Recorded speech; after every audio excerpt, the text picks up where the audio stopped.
Alright, children, today we'll be going over the story of translations, section 1.9. So the first thing we'll be covering is a transformation. So in fancy words, a transformation is a transformation of a geometric figure. Again, this could be triangle, rectangle, rhombus, anything. Is a function or mapping that results in a change of position, shape, a change in the position, shape, or size of the figure. So basically what this is saying is anytime you have any shape, the transformation is when you do something to it that results in changing its position, its shape, its size. So if we started with the geometric figure here of a domino, the transformation could be you flipping it over, or sliding it away, or turning it 90 degrees, right? So a transformation is basically just altering in any almost in any sense a sort of a geometric shape, right? In which the original object, the original domino just sitting by itself, is called the pre-image, and then what we transform the pre-image and we result in a final image, right? So here in this case, let's do the domino slides. We have the pre-image of the domino here, and we will transform it by sliding it over here, and then this is what we get when our result as the image. So now we're going to get into more a more specific definition. A transformation, so again, what we talked about up here, that preserves the distance and angle measurement is called rigid motion, right? So what it means by distance is if you have 2 points on an object, so let's say this corner and this corner, after we transform this domino, will the distance between this corner and this corner stay the same? Here it seems that it does, here it seems that it does, and again also here it seems that it does, right? And we could kind of do that for all the points on this domino and find that in fact the distance of all the points has stayed the same, right? Or another way of saying it is the size of the domino has stayed the same, right? If we look down here, we have this rectangle, right? Here's our pre-image, and it's been transformed into this larger image. The distance between this corner and this corner is very obviously smaller than the distance from this corner to this corner, right? The corresponding corners. So since the length has changed, we would not call this a rigid motion. Also, the angles have to remain the same. In this case, the angles do remain the same. They remain 90 degrees, but it still does not preserve the distance, so it's not rigid motion. So how do we define these transformations that we've been talking about, right? So something that you'll notice for every transformation, or something that belongs to every transformation, is that you can map every single point of your pre-image or your regular figure onto its image, okay? And that's a very important part of transformation. Now, common notation when using this is saying that a transformation is used by, this is symbolized by an arrow, and we usually also symbolize our image, what we end up with prime notation, with this little asterisk up there, right? So here we have our, let's say our pre-image, our original triangle here, J, K, Q, and we have just transformed it into this triangle K prime, J prime, and Q prime, right?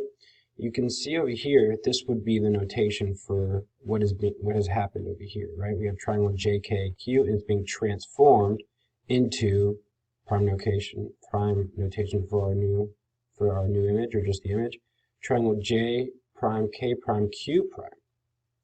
And here are the arrows to kind of show you how that relates to each other. And finally, something to notice here is, again, kind of like when we were talking about congruency in triangles, we tend to list the corresponding points in the same order, right? If we're going to do J, K, Q, then when we talk about our transformed image, we will use that same order, right? The point that corresponds with point J, which would be J primed, K, which would be K primed, and Q, which would be Q primed, right? So if we ask what the corresponding side to JK would be, it would obviously here be J prime, K prime would be the answer, right? So it looks something like that. So there quickly would be the corresponding side to JK. Okay, moving on to question. For question 1, you might want to pause really quick and maybe copy down the triangles, because here we have two triangles, each written differently. And we'll say here that this triangle is the pre-image. We'll say that this triangle right here is the image. Now we want to know what the corresponding side to line segment C prime B prime would be. Okay, and now we will talk about a specific type of transformations, which is the topic of this section, or translations. So, a translation is a transformation that maps all points of a figure the same distance in the same direction. So, the best way that I could describe this for you in not math terms would be basically taking an object and just sliding it in one direction.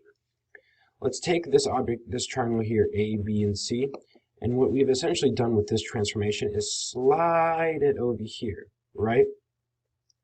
And you can see that the same amount of distance that point A traveled to A prime is the same for the other 2 points. Right here it says each vertex slides 6 units to the right, and that's essentially what a translation is. It's just taking an entire object and moving it in one direction. It doesn't have to be just vertical or horizontally. It can also be diagonally.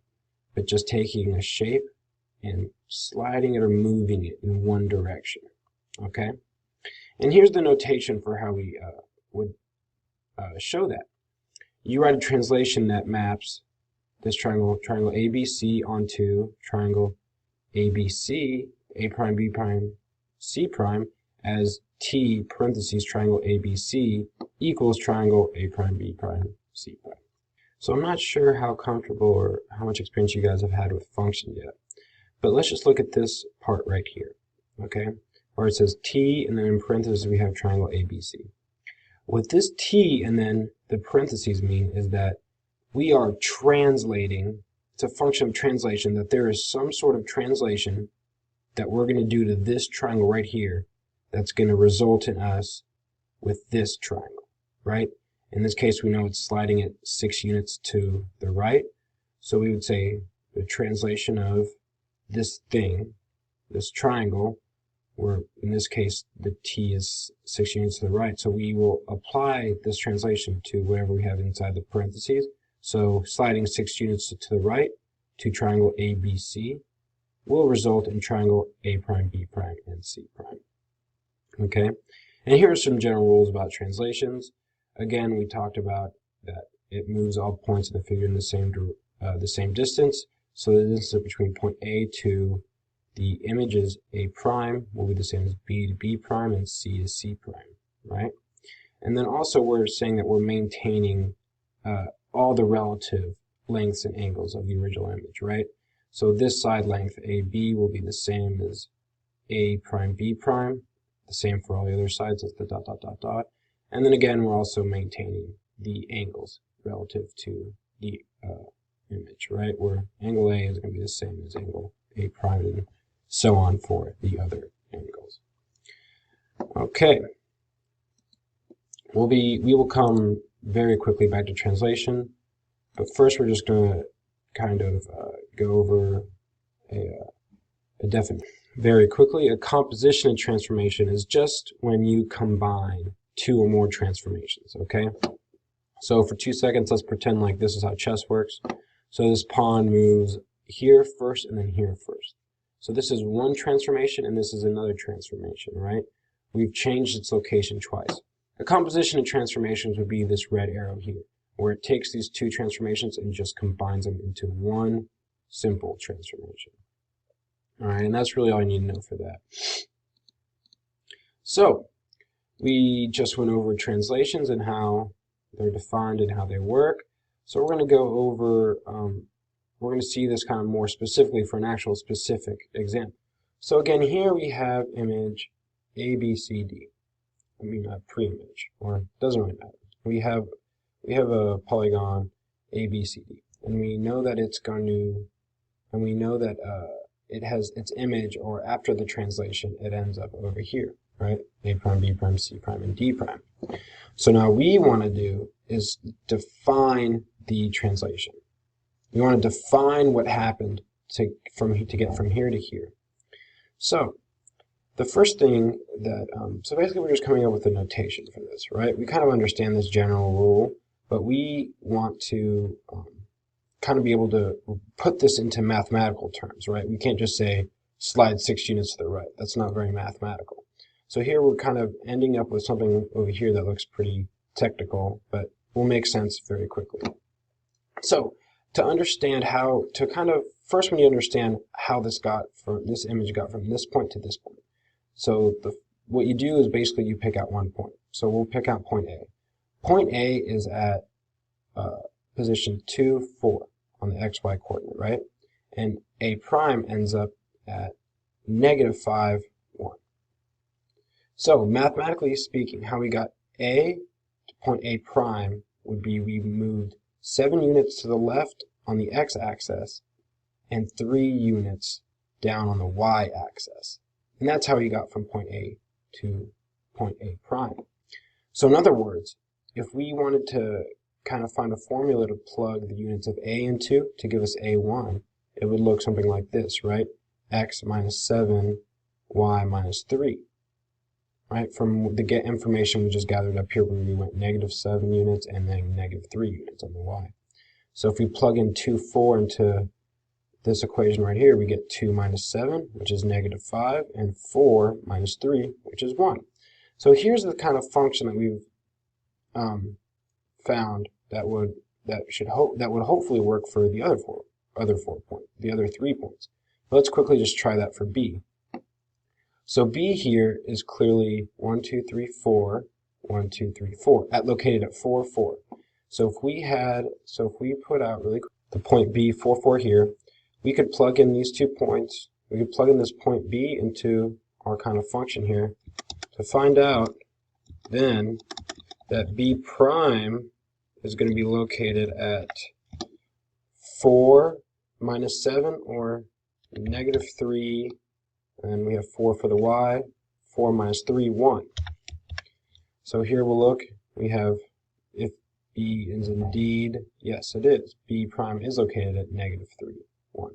So this kind of is a formula that we could use so if we had this formula right here, we would be able to draw this perfectly where it's supposed to be translated, right? So this is how we define translations. We define its ability to kind of define the movement. So if we wanted to write out a translation that went -7 units on the x-axis, or 7 units to the left and 3 units down, we would write it in this format right here. This is the format for how we write out translations. So we have the letter T to denote that we're doing a translation, and then in these little brackets down here we write -7, -3. That's the same thing as kind of x minus 7 and y minus 3. Okay? So very specifically for this example right here, if we applied this function, T -7, -3, to A, B, C, D, we would get exactly what we expected over here. We would get A prime, B prime, C prime, D prime, because we just applied this translation, 7 to the left and 3 down, to A, B, C, D. And that's how we get that. So finally, we're going to end on question 2. And question 2 says, in which 2 general directions would the following translation move an object along an XY axis? So here I kind of said we went to the left and down. So I'm just trying to test your ability to get a general idea of where this object would move. So you could choose 2 of these, up, down, left, or right, but which way would this translation move an object? T brackets 5, -6, and then you apply it to a point or an object.